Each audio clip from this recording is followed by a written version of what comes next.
Okay, so as I said last time in our last comp sci video, I said that I would discuss objects, and we're just going to get into our lesson plan for today. No introduction with the robots, unfortunately. But so our lesson plan today consists of intro to objects, memory allocation, declaration and instantiation, and Boolean logic. I made a brief introduction to some Boolean logic, and I went over a little bit of declaration and instantiation in the last video, but I didn't explicitly state what it was and when it was. So for this video, I'm going to go over the lesson plan directly, okay? Alright, so first thing is an intro to objects. So we already went over an object last time, which were strings. String is an example of an object. And one thing that you might have noticed in the last video is that an object, such as string, starts with a capital letter versus a primitive data type, such as int, starts with a lowercase letter. And why is it start with a capital letter? Now, an object is actually a class file that you can access.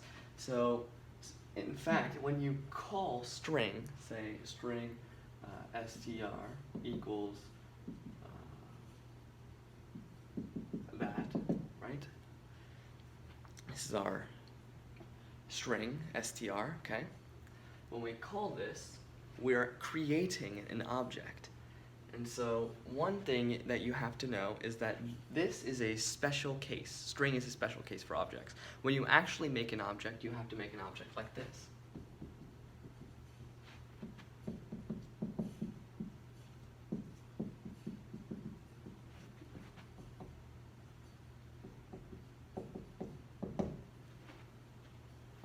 That is an actual object. Now, basically string is special because it doesn't actually need to take the parameter str, and I'll get into parameters in the next video when we talk about methods. But for this case, you just need to know that this is the way that you make an object. And so we call this a constructor. Okay? It's how you construct the object. And it takes a certain value and it uses that to create the object, okay? Sometimes you don't even need to put anything in the parentheses right here after the string. And so why are there parentheses? Well, it's because you have a class file called public class string with a capital S. And just as I said before, right, your object is actually a class file that you can access by calling this, by calling it as such, okay? And so it's like this, and then you have what we call a constructor method. Doesn't have a return type.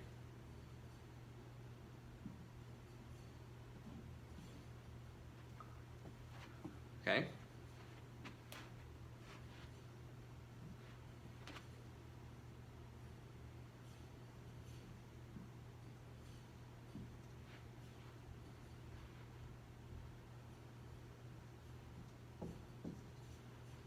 This is just my assumption, okay? It might actually be like this. Okay. So, what you have here is we have our class file. I missed it. Right there. So this is our class file. Okay? So our class file is called string. And so what happens is that when we call string str, what happens is that we're creating a new instance, okay, of this class string. We're creating a new instance and we're giving it a value of str. Don't worry about what this means, okay? We'll talk about this later when we get into arrays and parameters and things like that, okay? So don't worry about that. Just know that you have what's called the object class file. So it's how you create so it's basically, what it is that the class file for the object is like the blueprint, okay, for the object, okay? And the object is the house. Okay, so you can use the blueprints to make multiple houses, right? However, what happens is that each house is different, okay? So each house is a different instance of those blueprints, okay? So in this case, our string str is a certain instance of the object type string.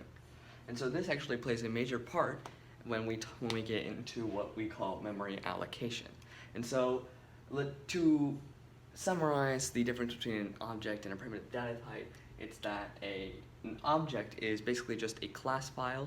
It's the blueprints for a certain class file that stores primitive data. Okay, so an object stores primitive data and can even store other objects, but then eventually you have to get to a point where the object only stores primitive data types.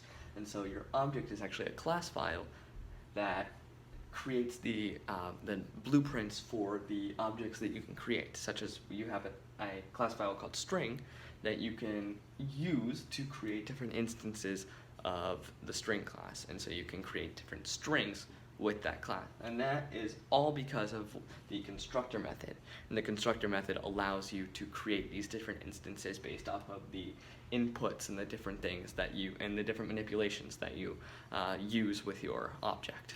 Now, let's get into memory allocation. So as I said before, in the last video, I briefly mentioned that your primitive data types are stored as is in your computer's memory, and your objects, well, they're stored a little bit differently. So if we were to represent your computer's memory as boxes like this, if we were to create an integer, say int byte is equal to 3, okay? So then basically your computer randomly selects one of these boxes, or which we call memory cells, okay? In computer science they're referred to as memory cells. It allocates this value of 3 to what it refers to as byte. That's it. Now in reality it might take up multiple boxes because these boxes are actually given a certain amount of data storage that they can hold. And so depending on the amount of data within your primitive data type, it might take up more, but that's it. Okay, so we have our integer called byte. So now let's create an object that we call, we'll call it, I guess we can just do a string.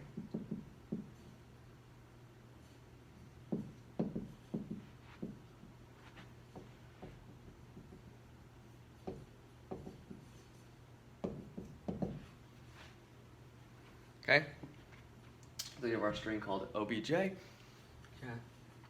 And so what happens is that your computer actually allocates a certain amount of cells for this object. So this is referred to as string, but then the data for this string called obj is going to be referred to as string, okay?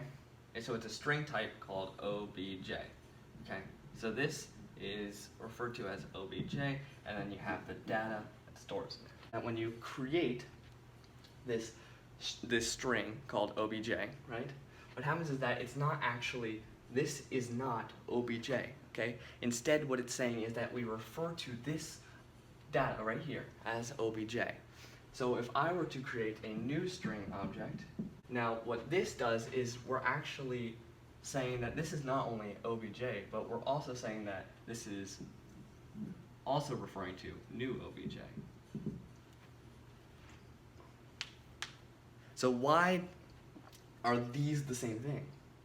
If you were to have different integers, what happens is if I say int new byte is equal to byte, what happens is that your computer actually just creates the new byte object and then just gives it the value that byte has at that time. So if I were to say byte equals 4, right, and then this would become 4, so then this would also be 4, right, but only before. If I were to make the, after I say this, if I were to say byte is now equal to 4, it is now equal to, well, it's actually 4 right now, it's 3, right, and all that happens is that this is 3, and this stays 4. Because at this time, byte is 4. It is 4. However, if we were to do this, what we're saying is that this string, new obj, what we're saying is that we are giving it the memory location of obj, and we're saying that they refer to the same location in memory. Well, with a string, when you print a string, it gives you the string. But say if you have a normal object, right? If you were to print obj to the console, what you get is you get a string of letters and numbers. And so this is actually the hex reference to the memory location for this object called obj, okay? So you can actually compare them with Boolean logic, which we'll all discuss later on with what we call equals equals, like this. This is called the equality operator. And so what this does is it actually compares the values. Because if byte is 3 and new byte is 3, if we were to do byte equals equals new byte, this would return true if they were both equal to 3. Why is that? Because it compares the values that are stored in that location of memory. But if I were to say, even if I were to remove this, like say if we didn't say new object was equal to that, we just said that it was a new string with the same value, yes, right? It still has the same string parameter, right? When we, the programmers, look at this, we say these strings are the same, they have the same values, right? However, if we were to compare them like this, obj equals new obj, this would return false. And why is that? Because they don't refer to the same location in memory. So what this does is, in fact, what it's checking the equality operator. In this case, what it's doing is instead of checking the values, it's actually checking the memory location, the pointer as we call it. So what happens is that what this object is doing is it's pointing to this location in memory, and it has to create that. So what this calls is, if we say that new obj is just equal to obj, we're just saying that this new obj, this string, this object, in this case, we're saying that it has the same reference as obj. And in this case, they point to the same location in memory. So what happens is if you change one object, it changes the other one because they point to the same location in memory. So if I were to change this from yes, if I were to say, okay, now I want obj, let's get rid of that, is we're going to set that equal to no, right?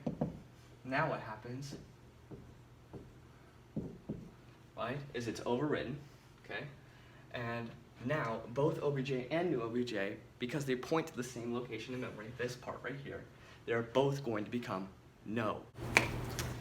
And so now let's get into declaration and instantiation, and you just saw some examples of this before. I just didn't explicitly state when or what I was doing, or when or where I was doing this, okay? So a declaration statement is just the creation of the data, itself. So it's the creating of the variable, okay? Declaration is the creation of the variable. So in this case, if we say int val semicolon like this, this is a declaration statement.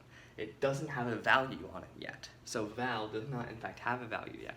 What we do in order to give val a value, right, to give it the data that it holds, it stores, is we say val is equal to 7 or something like this, okay? So in this case, this is what we call a declaration. We are declaring that we are declaring the creation of a new integer, called val, okay? And in this case, what we're doing is we're instantiating it. Instantiating meaning that we're creating the instance. We are saying that for this instance of the variable type integer that we refer to as val, for this instance, we are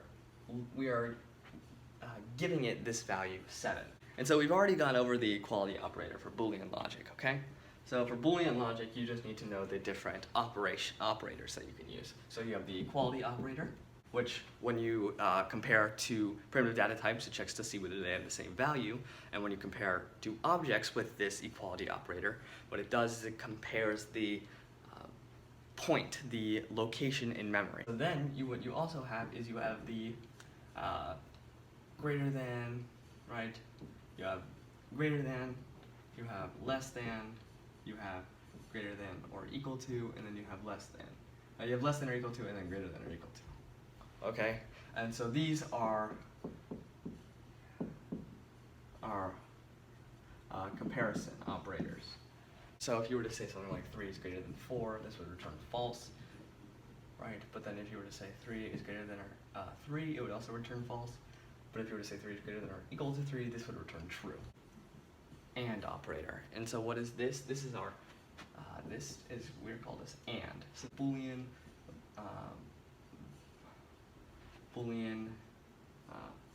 SMP is equal to, and then we'll give it the condition.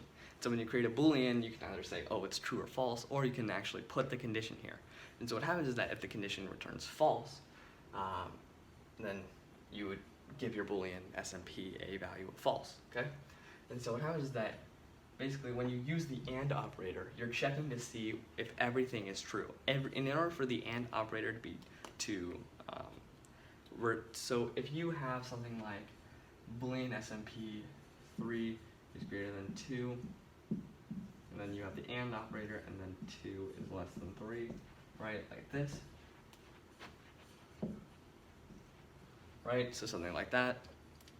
In order for the AND operator in order for this condition to return true, both of these need to be true. And then our next operator is the OR operator.